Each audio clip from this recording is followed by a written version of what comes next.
years old din. And itong pilot, hindi ko alam kung ganun ba talaga magpalipad ng chopper. Pag ganun siya sa, kasi may river, diba? Sa bundok. Ganun niya. Ganun.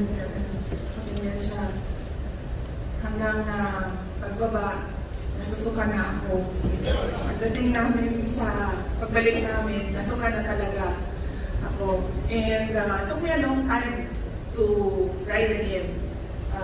Choppers. Nung mayor na ako ulit, nung sumakay ulit ako ng chopper, kasi ganun yung memory ko sa chopper. Akala ko ganun talaga lumipad ang chopper. But apparently, may lahi lang siguro yun siya ni Tom Cruise na mission impossible.